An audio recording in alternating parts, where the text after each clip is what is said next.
Our next speaker is Lilija Valis. Lilija is the author of Freedom on the Fault Lines, which has been published in international literary and e-zine magazines and 12 anthologies. She has read her work solo with 2 musicians at various literary and other festivals in Vancouver and the USA before COVID took over. She has lived in 3 continents and participated in major political and social movements of her time while pursuing education and working as a social worker. She has lived in several of the US cities, New Orleans, Washington, New York, San Francisco, and now she lives in Vancouver. She's going to recite a poetry with the title Words Are Mercenaries. Lilija Valis.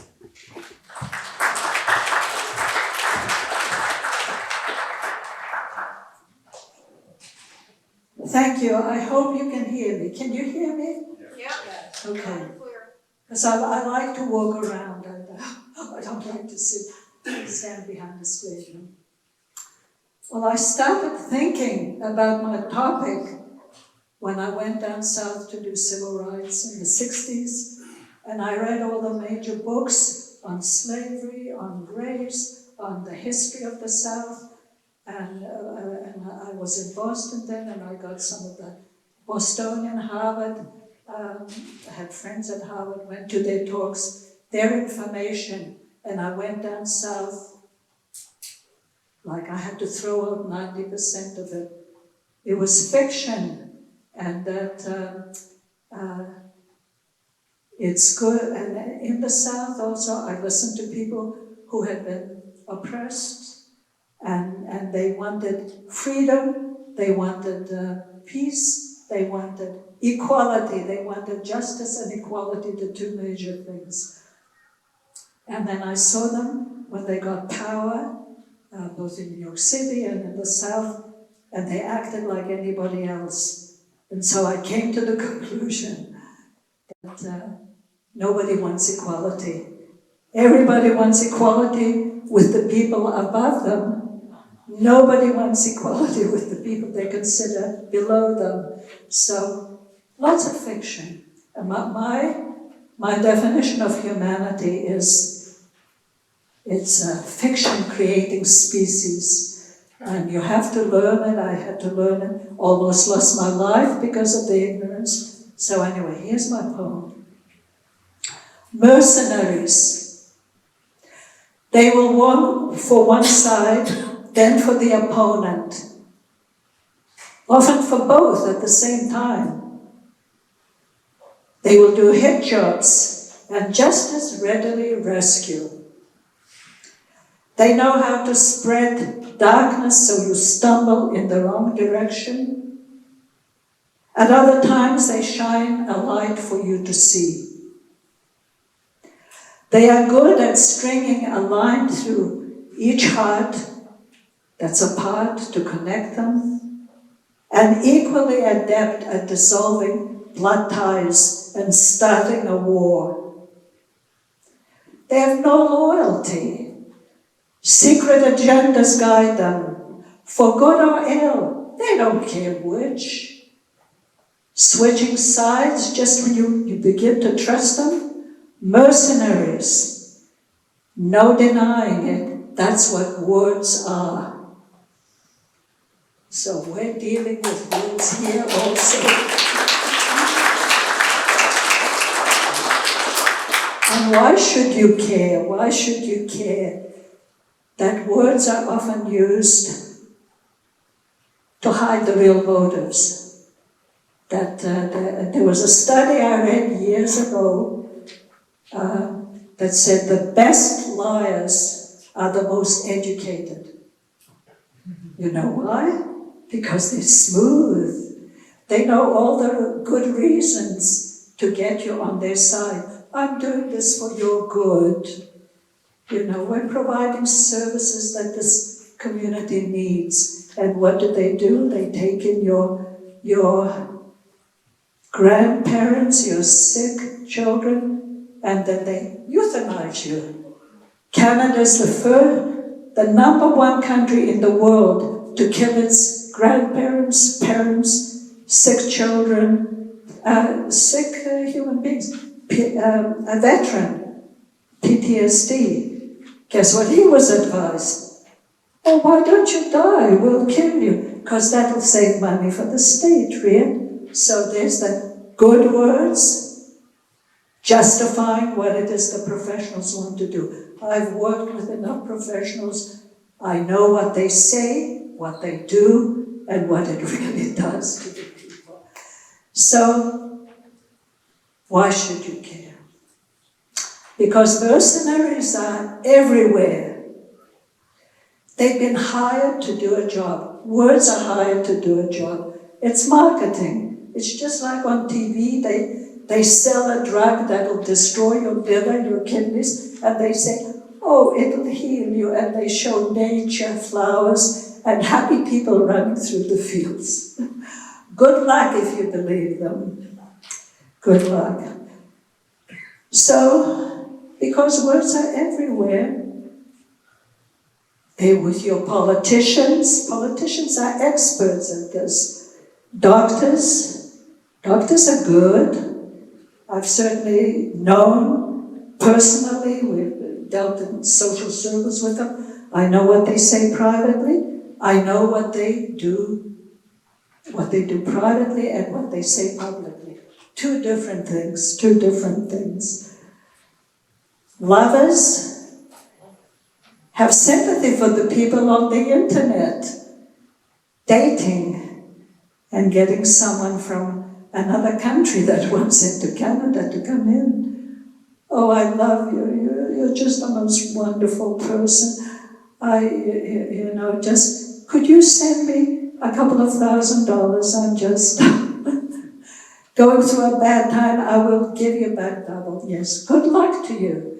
So words are just words. There are genuine words, there are wonderful words, and there are words that'll steal everything you have, that'll destroy your health, that'll enslave you politically. So, good luck. Love is a word that's often used, and I'm one of the refugees from love. When the socialists in the empire to the east of my Baltic country moved in to liberate Lithuania. We were living peacefully there. So they took over in the capital of the country. They created, they took over a stately government building and made it a torture center.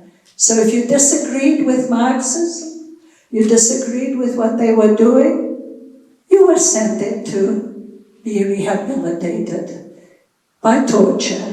That was a very effective way of doing so. Love, and I have a poem in my book, Freedom on the Fault Line, and it says, please don't love me so much. Please don't love us. I don't like you, but I leave you alone. You say you love us, and you entered our country, and you're controlling us, you're torturing, you've turned us into slaves. Please keep your love down. So you have to be suspect even of love, the words.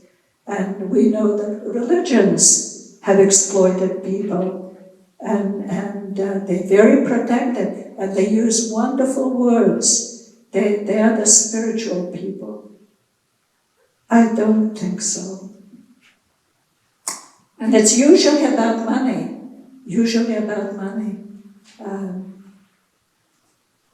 What the Soviet Union did with Lithuania was, that's called liberation. That's another mercenary word.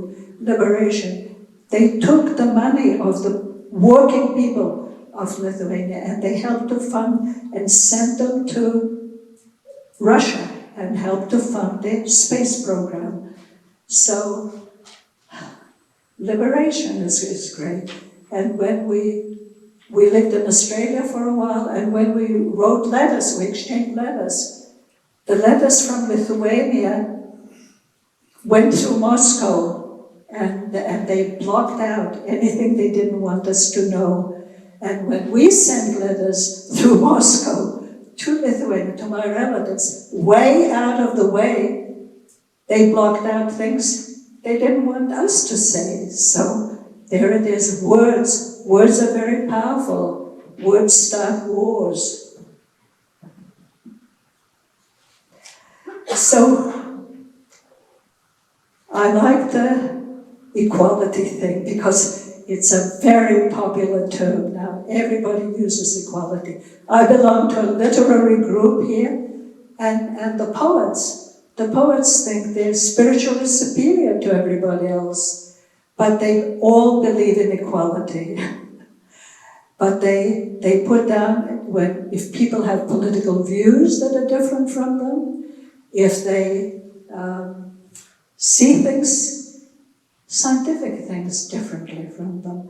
Because it's not science if you can't question it. You should be able, it's good for science. Science is a process. It's not a product like this.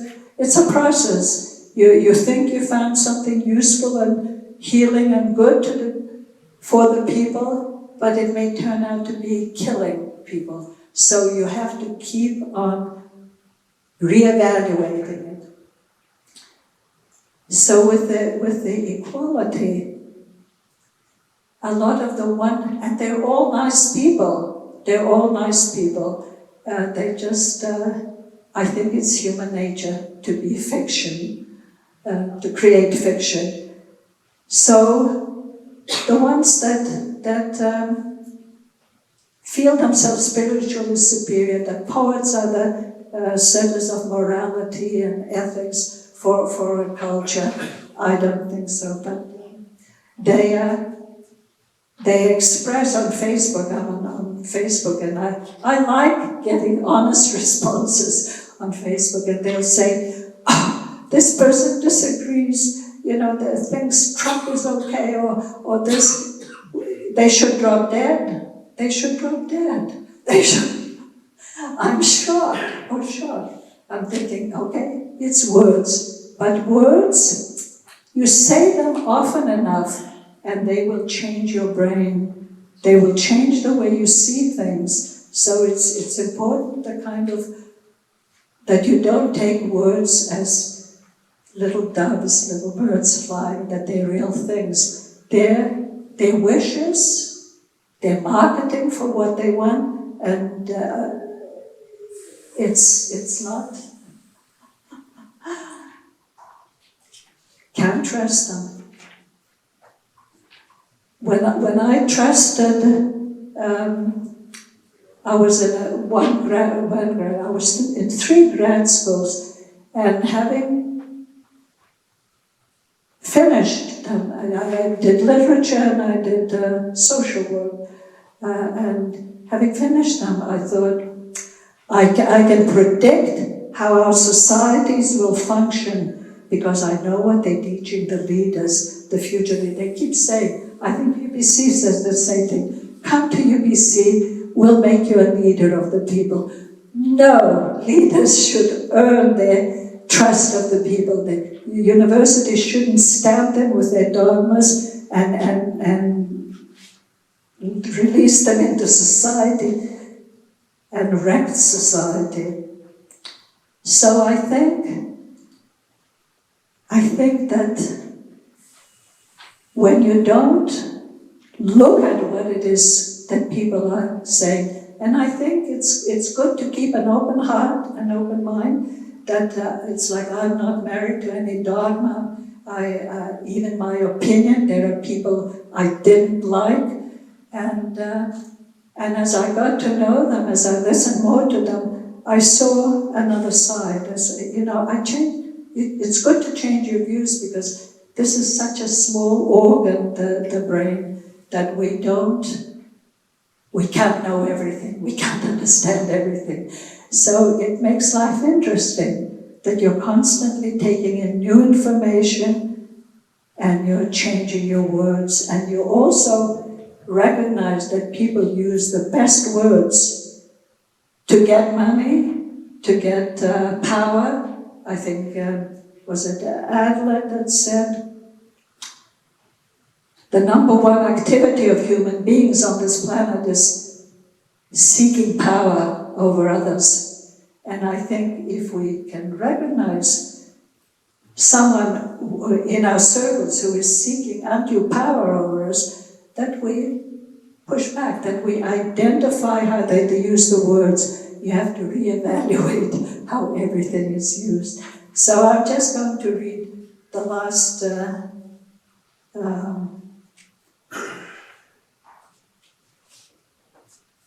this is my last little poem subjecting you to.